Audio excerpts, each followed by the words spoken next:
संभव नहीं हो पाया, नहीं तो आज ये हॉल खचाखच भरा हुआ था। जो भी हो, कुछ घटनाएं भी हुई, कुछ दुर्घटनाएं भी, और आज जो ऐसे 7 लोगों के अलावा दिनकर परिवार ने ये तय किया था कि हम भारत के माननीय प्रधानमंत्री आदरणीय श्री नरेंद्र भाई मोदी जी को भी दिनकर, मुख्य रूप से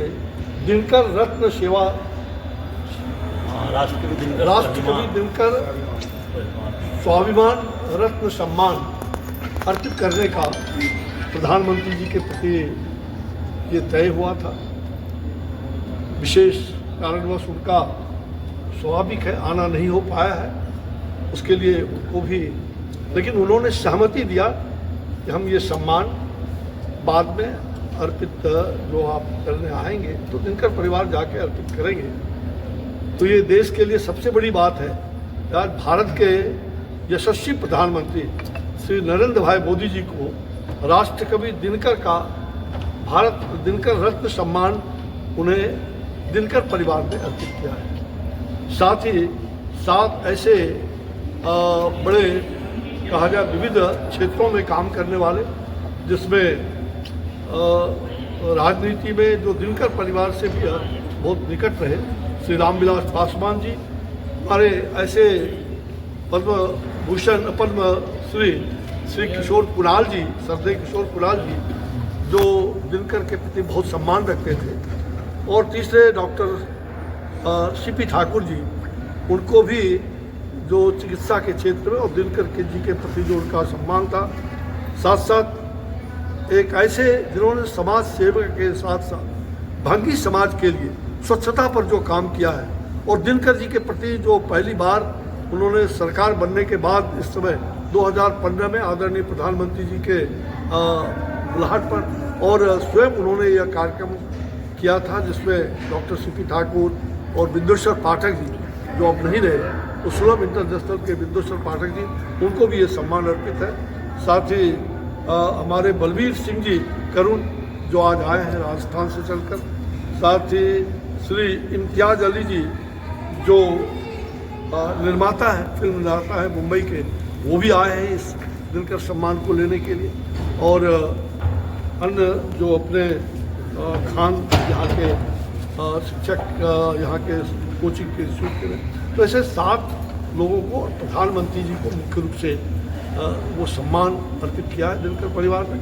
आज आपने देखा कि मुख्य रूप से ऐसे जो परिवार के तरफ से जो आज के कार्यक्रम में जहाँ ये श्रद्धांजलि दी जा रही है, वहीं बहुत सारे कार्यक्रम, बहुत सारे हिंदी साहित्य के लोग, आज लघु प्रतिष्ठित लोगों के संभाषण हुए। मूल रूप से जो आज एनसीसी के कैडेट और ज्ञान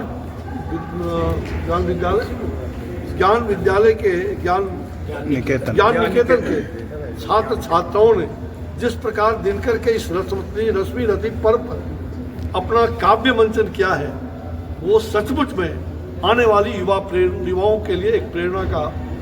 कुंज बनेगा। राष्ट्र के प्रति समर्पण का भाव और रश्मि रथी के पर्व का जो ये समापन हो रहा है, जो पिछले 1 साल से चल रहा था, 91वीं पुण्यतिथि पर आज उनका समर्पण, ये सारे कार्यक्रम उनके पुत्र और बहुत ही बड़े कवि के रूप में भी रहे केदार बाबू का आज 1 साल मतलब से ज़्यादा समय उनका हुआ है। उनकी पुण्यात्मा को ये कार्यक्रम उनके प्रति भी समर्पित है, और विशेष करके यह रश्मि रथी उन युवा पीढ़ियों को, उन नई पीढ़ी को विशेष रूप से उनके लिए आज ये रश्मि रथी का पर्व उन्हें स्मरण कर रहा है। मुझे लग रहा है कि आज के इस कार्यक्रम में जो सब भी आप सब लोग आए हैं, सारा कह रहा है, और जो मुख्य रूप से जो रश्मि रथी के इस पर्व में सचल हिमालय दिनकर, ये काव्य जो है बलबीर सिंह करुण जी का, उन्होंने आज मंचन किया है, उनका वो लोकार्पण हुआ है। और थोड़ा थोड़ा पुण्य, थोड़ा थोड़ा पाप,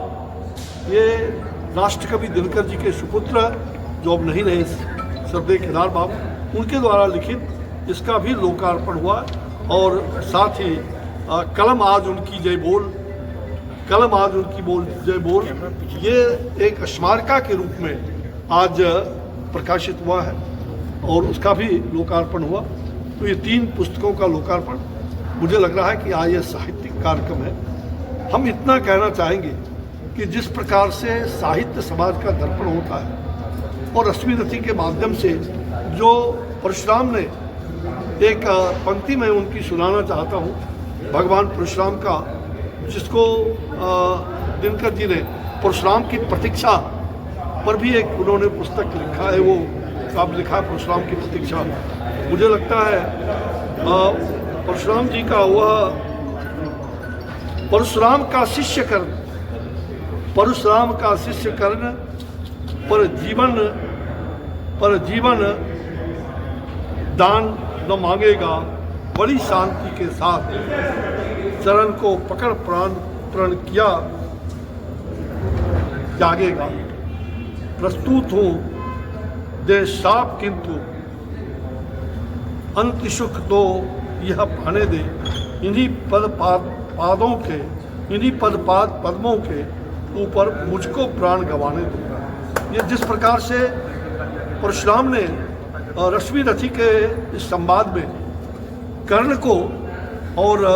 उन्होंने कहा है कि कर्ण, और एक जो सबसे बड़ी बात कि कर्ण, इस रश्मि रथी के माध्यम से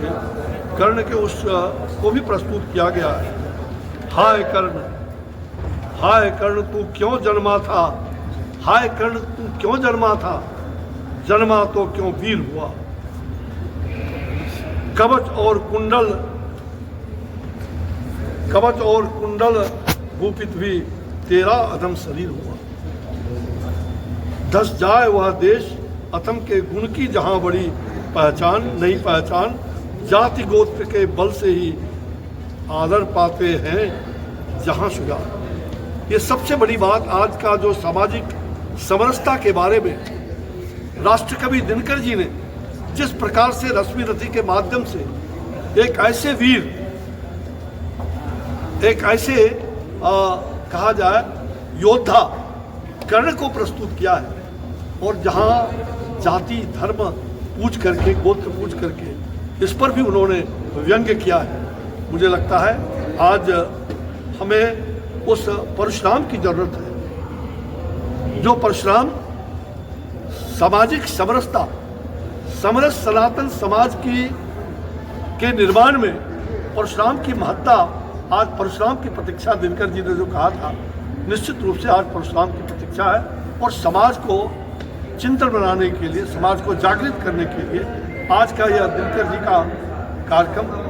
श्रद्धांजलि का हम लोग श्रद्धांजलि अर्पित करते हुए, राष्ट्रकवि दिनकर अमर रहेंगे। राष्ट्रकवि दिनकर के अमरत्व को, जिस बिहार में वो पैदा हुए, हम लोगों ने 2 आग्रह किया है, और मैं अपने पहले भी कहा था कि राष्ट्रकवि दिनकर जी के नाम से यह जो सिमरिया पुल है, उस पुल का जब भी उद्घाटन हो तो राष्ट्रकवि दिनकर वहीं के रहने वाले, उनके नाम से सिमरिया पुल का वो मतलब नाम रखा जाए, नामाकरण किया जाए। ये सभी क्षेत्रवासियों का, सांसद, विधायक, आम जनता का ये आग्रह है। साथ ही दूसरा, राष्ट्रकवि दिनकर जी को भारत रत्न से नवाजा जाए, ये भारत सरकार से आग्रह है, भारत रत्न से उन्हें नवाजा जाए। तो निश्चित रूप से मुझे लगता है कि ये आग्रह आज के इस कार्यक्रम के माध्यम से, आपके पत्रकार के माध्यम से हम लोग देशवासियों से और आदरणीय सरकार से भी आग्रह करें।